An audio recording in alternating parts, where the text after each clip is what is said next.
Teman gua 2 orang dan si F ini pergilah ke kamar sebelah dan karena kunci kita pegang satu. Karena kan pertama kali dikasih 2 kunci kan. Ternyata di kamar pertama itu airnya di bak kamar mandinya itu warna hitam dan banyak kecoa.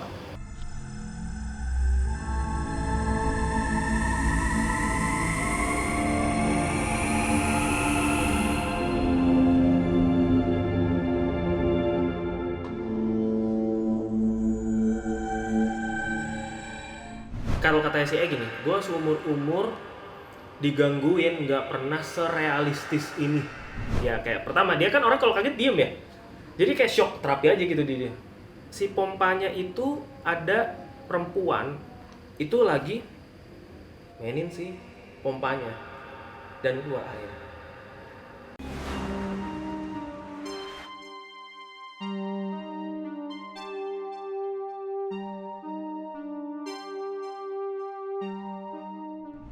Hai, balik lagi sama aku, si istri tukang jajan. Karena kita, para istri, pasti pada jajan.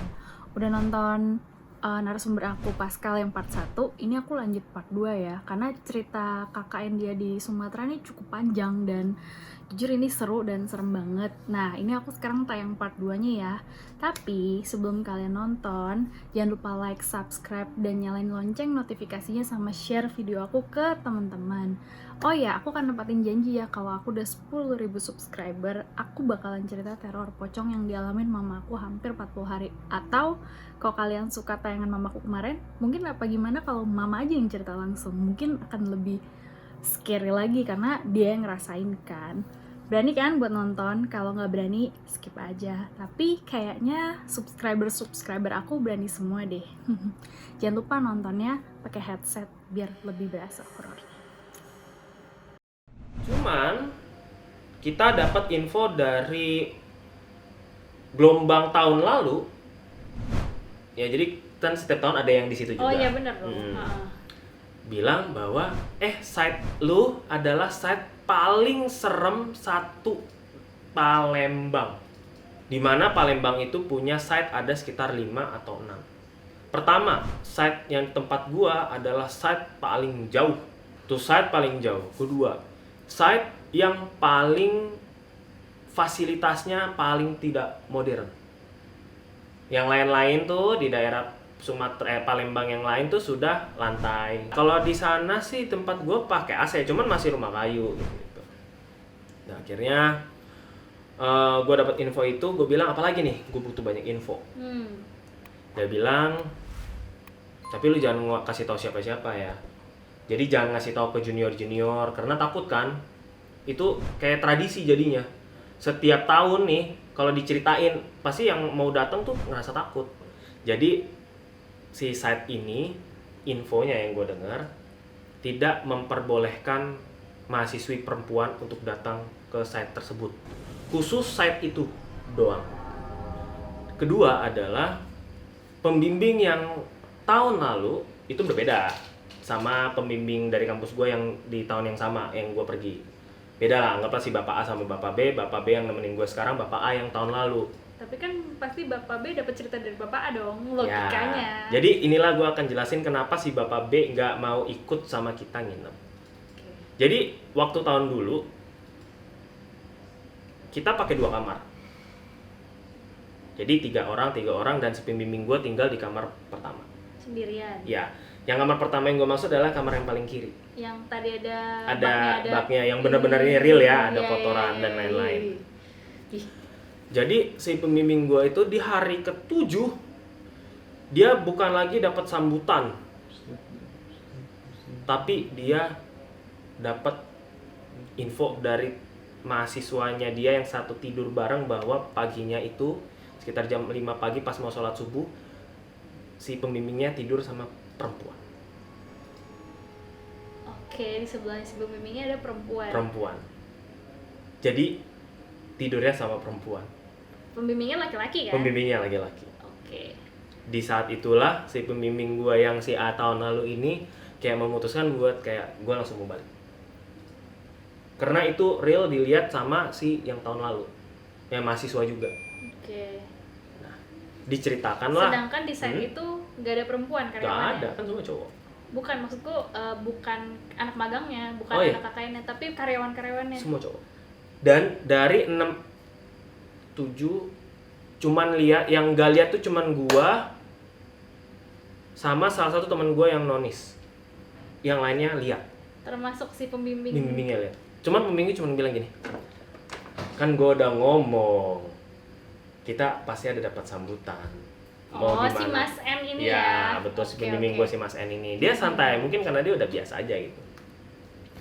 Karena si F ini yang merasa dirinya dia kayak selalu terpojokan karena dia yang digangguin terus. Dia ngomong lah di mobil, anjir lah gue mulu digangguin gitu. Di hari pertama, hari kedua, hari sekian gitu.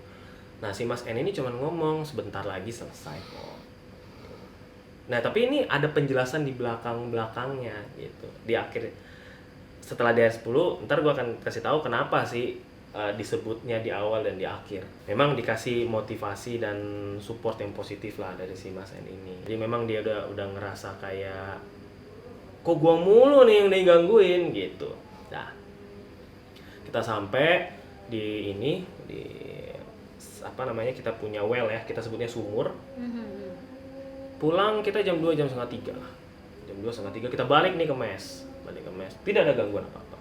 Dan kejadian terulang lagi ketika kita udah kena capek kali ya. Jadi kita berlima tuh langsung tidur. Si F ini nggak tidur. Nggak bisa tidur. Dia belum bisa tidur. Jadi memang dia posisi jam setengah 3 tuh akhirnya dia sholat tahajud. Oh, si F ini. Oh, kamu kan yang muslim sih. Kamu dan si F ini Iya ya. betul kan, Oke. sisanya kan nonis. Terus dia jam 5, jam 6 kita dikasih bangun. Ya, jam 6 pagi kita dibangunin, cuman gue ngeliat muka dia pucat si F ini. Ini masuk hari ke-11. Nah, ini udah mau menuju hari kan kita pulang ke tengah hari ke-14 kan. Muka dia udah pucat, badan dia udah lemes. Dia pas pagi bangun cuman gue nggak masuk ya hari ini. Tapi gue nggak mau sendirian, gue mau ikut lo ke kantor. Mau ikut kalian ke kantor. Oke, dia udah lemas, mukanya pucat banget, pucat. Akhirnya kita bawa dia ke kantor pagi, terus si Mas N ini nanya, muka lo kenapa? Nggak apa-apa bang, gitu, nggak apa-apa mas. Terus ya udah, kita tuh ya lanjutin aja pekerjaan seperti biasa. Pas kita mau makan siang, kita mau sholat Jumat, gue ajak dia lah, ayo kita sholat Jumat. Kita sholat Jumat di masjid yang memang di satu side kita, emang ada masjidnya. Nah, terus gue balik lagi ke mes, kita makan siang. Dia belum mau cerita. Dia intinya cuma bilang nggak apa-apa, gue lagi nggak enak badan. Oke. Malam di hari yang ke-11 itu, dia bilang sama gue kalau gue mau tidur lebih cepet nih. Cuman yang lainnya tuh jangan tidur dulu. Tunggu gue tidur baru kalian tidur. Itu kan pesan aneh sih sebenarnya menurut gue ya, kayak anjir, lu nyuruh gua tidur, lu nyuruh gua nggak tidur untuk liatin lu tidur. Nah, si F ini jam 9 itu dia tidur. Dia tidur paling pojok, yang dia kan biasanya tidur tuh posisi tengah-tengah. Akhirnya dia geser di paling deket tembok. Kan kalau misalnya tembok kan otomatis langsung dijajan sama teman-temannya. Oke, kita udah yakin dia tidur, kita ketawa-ketawa, ngobrol-ngobrol, udah tidur. Si F ini besok paginya cerita kalau dia kebangun lagi jam 1 pagi. Nah, tadi kan gue udah kasih tau nih mbak, bahwa pintu kita tuh ada pintu depan sama pintu belakang nih. Dimana pintu depan sama pintu belakang kita tuh bisa dibuka dua-duanya, cuma pintu belakang nggak pernah kita buka. Jadi ceritanya, singkat cerita, si F ini pas jam 1 itu kebangun gara-gara ada suara air. Dia cek di kamar mandi nggak ada. Dia bingung, ini air kencang. Dan gue ngerasa kayak, iya juga ya, air dari mana? Dan dia cuma bilang gini, lu akan nggak nyangka dengan apa yang gue lihat semalam. Gue bilang, nggak sih, lu halu lagi nih kayaknya nih. Nggak, beneran, kali ini gue nggak bohong. Memang iya aku tahu dia digangguin terus, cuman namanya teman kan kita nggak jangan bikin dia makin ngerasa takut ya. Jangan. Terus gue bilang gini mbak, ya udah nih semumpung kita ada rame-rame, ya udah cerita. Oke, ikut gue. Kita buka pintu belakang dan di depan itu ada sumur tunggal ya, sumur air yang sumur masih tua ya, kan mbak tahu yang cut gitu. Jadi ceritanya malam itu dia karena nggak tahu airnya dari mana, dia buka jendela dan dia langsung kaget, sekaget-kagetnya ya. Kayak pertama dia kan orang kalau kaget diem ya, jadi kayak shock terapi aja gitu dia. Si pompanya itu ada perempuan itu lagi mainin si pompanya dan keluar air. Dan kita tanya ke sebelah, pompanya udah mati. Tapi pas kita cek di pompanya basah. Ada yang bilang itu hujan, lu aja tidur semalam. Nah ini dia bilang kayak, gua harus gimana ya kalau gua udah begini terus nih. Oke, kira gue chat nyokap gue lah, Ma nih teman pasar dia digangguin, udah baca dia ayat kursi. Ya pas gue tanyain dia nggak tahu ayat kursi. Makanya karena kan kita tahu memang dia selama di site itu cuman sholat Jumat 1 kali. Jadi si F ini akhirnya bilang sama gue kalau udahlah, udah mau pulang kok. Nah dia udah malah santai aja gitu, kayak udahlah udah mau pulang sih gitu. Akhirnya dia bisa nerima. Tunggu, mau nanya dong, itu si F pas lihat si perempuan itu mompa-mompa, itu perempuannya tapi nggak lihat dia kan? Enggak, di belakangin. Oh. Jadi si Iya, pompa, karena lebih horor lagi kalau tiba-tiba nengok. Iya. Waduh. jadi si pompanya ini nganyun-nganyun, ada badan orang gitu kayak badan perempuan, diam tapi pompanya nganyun-nganyun, akhirnya keluar. Ya Allah. Dia sebagai orang yang tahu di situ nggak ada cewek, itu dia udah pasti kaget. Nah, cuman karena teman gue nih kaget panikannya panik nggak bisa ngomong, jadi dia cuman ngebatin aja gitu kayak. Akhirnya dia semalam setelah dia biasanya nih setelah ngeliat, dia akan matiin lampu langsung tidur. Jadi dia emang di saat itu nggak ada temen. Cerita dia di saat terjadi itu. Dan dia nggak mau bangunin teman-temannya karena tahu teman-temannya udah pulas semua berenam. Berempat. Berlima sama gua. Nah, ini masuk ke hari 13 malam mau ke hari ke-14, kita diundang lah buat penutupan nih sama si Mas N. Si Mas N ini ngundang kita main. Si Mas N itu cuman bilang gini, kalian ini kan baru masuk sini. Ya, anggap aja ini sebagai sambutan dari site kita. Apapun yang kalian alamin selama ini, anggap itu jadi kenang-kenangan kalian. Gitulah caranya kita selama ini pekerja-pekerja di sini untuk terbiasa. Nah, akhirnya dia membocorkanlah salah satu informasi yang kita cari-cari. Jadi si rumah yang berada di depan kita ini, bukan di depan ya, tapi bagian agak maju lagi. Jadi memang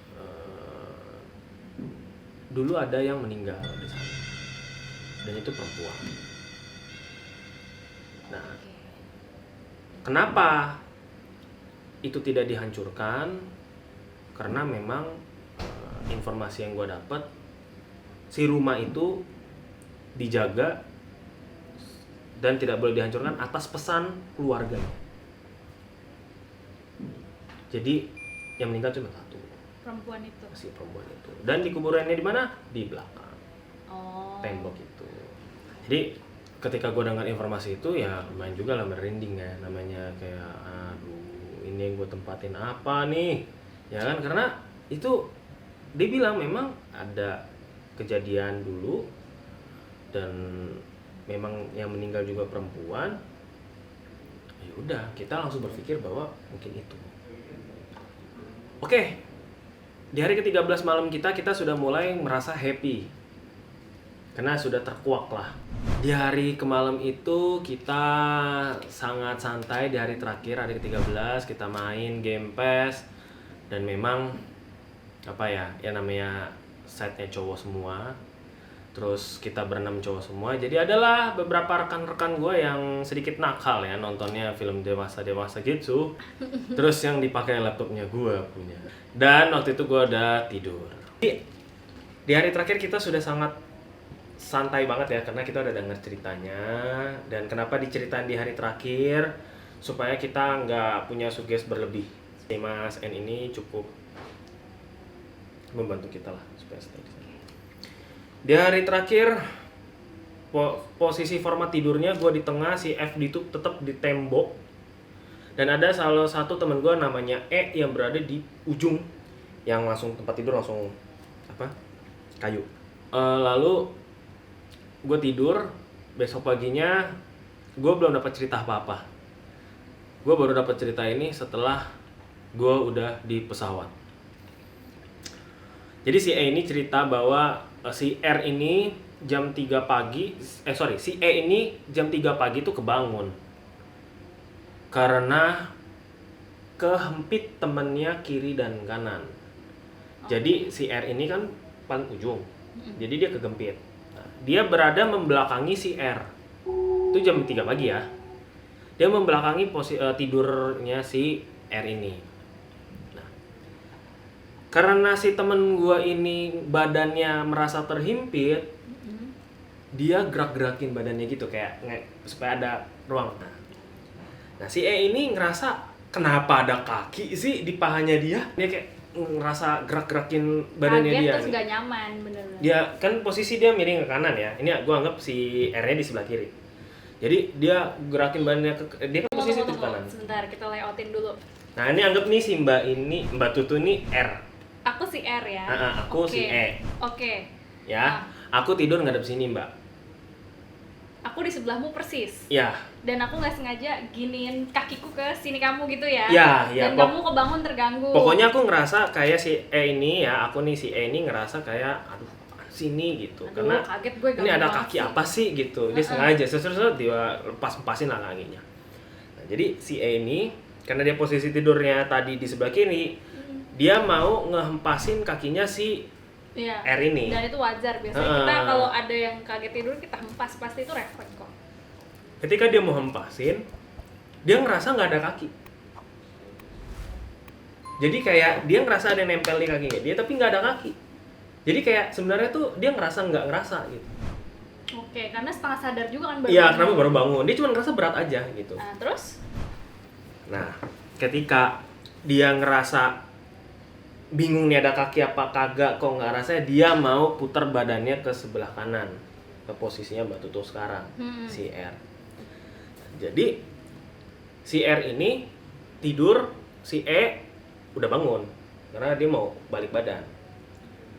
Alangkah terkejutnya dia, pas dia balik badan, si posisi R nih terlungkup ya, kayak badan ngadep ke atas. Jadi si posisi R ini terlentang ya, si E ini lagi putar badan ke kanan. Dia ngelihat ada salah satu sosok perempuan dengan rambut panjang yang menunggangi si R. Perempuannya ini berdiri di tengah-tengah sini ya dia. Kayak posisi duduk. Ya. Dudukin lagi, maaf nih, lagi berhubungan ya, suami istri. Persis kayak gitu.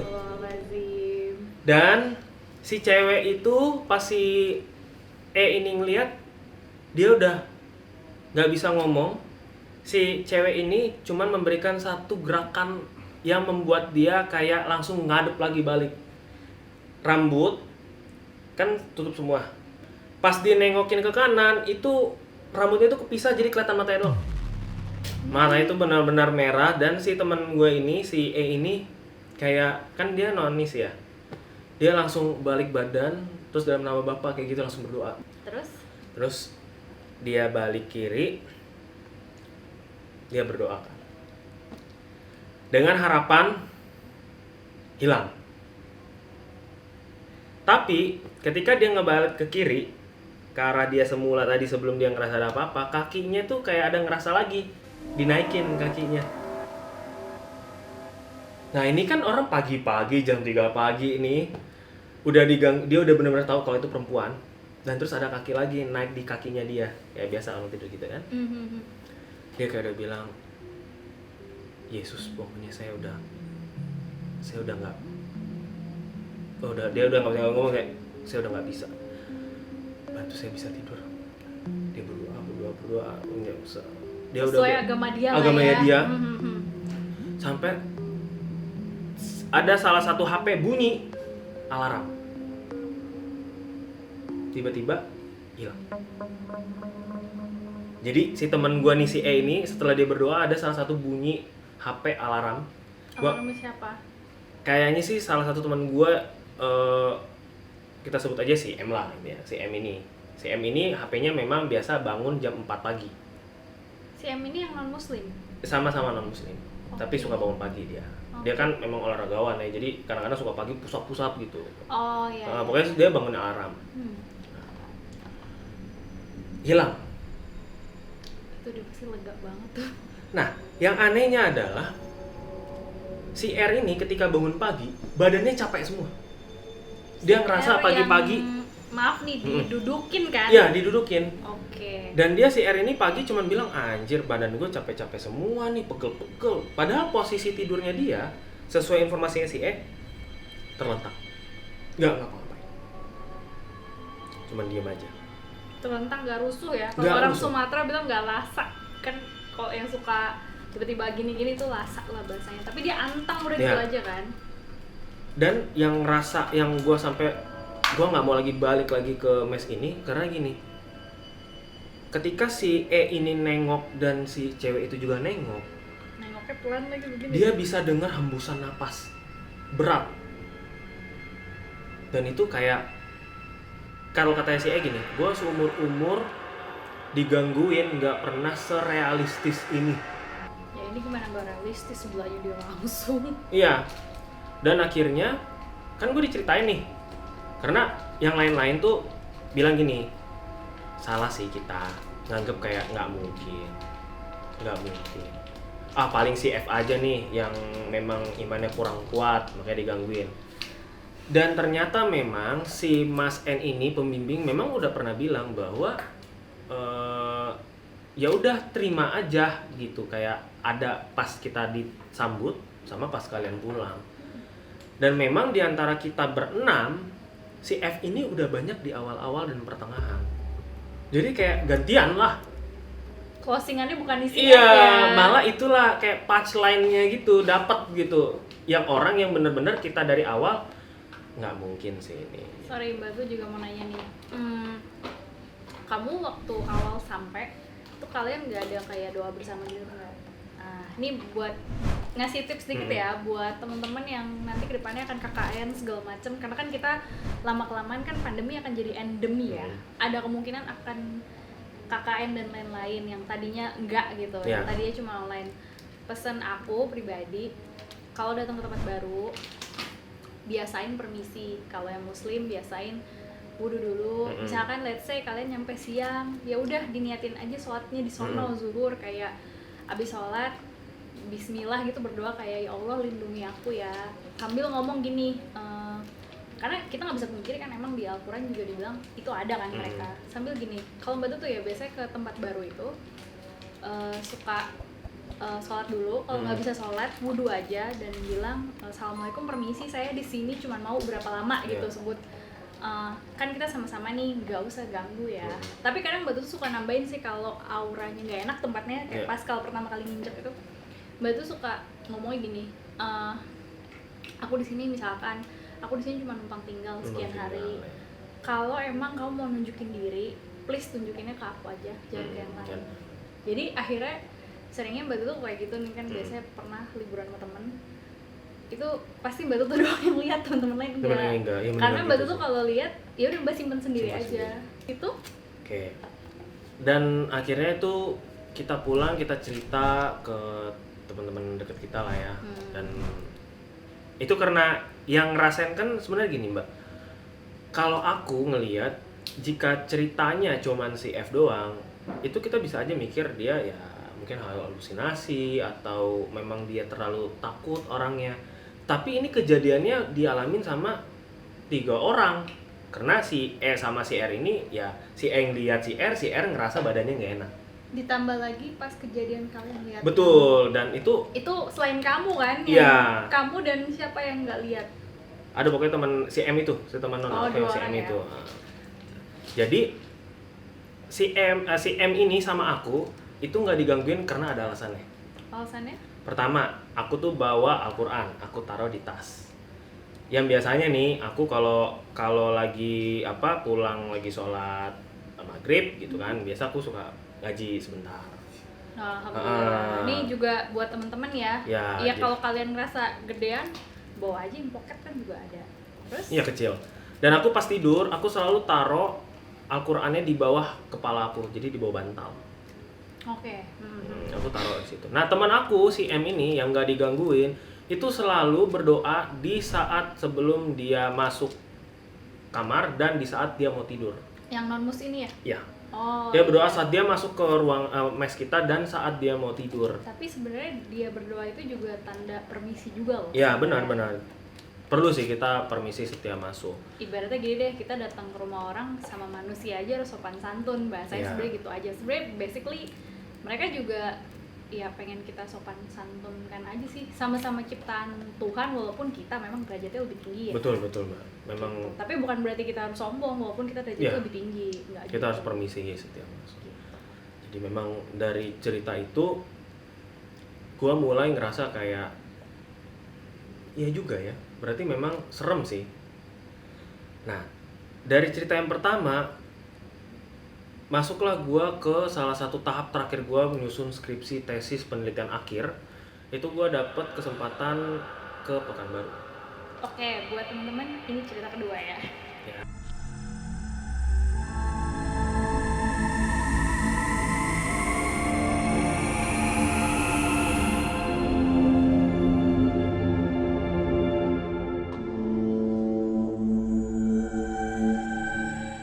Yang kemarin kesurupan tuh karena dia ngelihat ada orang yang nongolin matanya sama mukanya itu persis di kamar mandi itu, di plafon itu.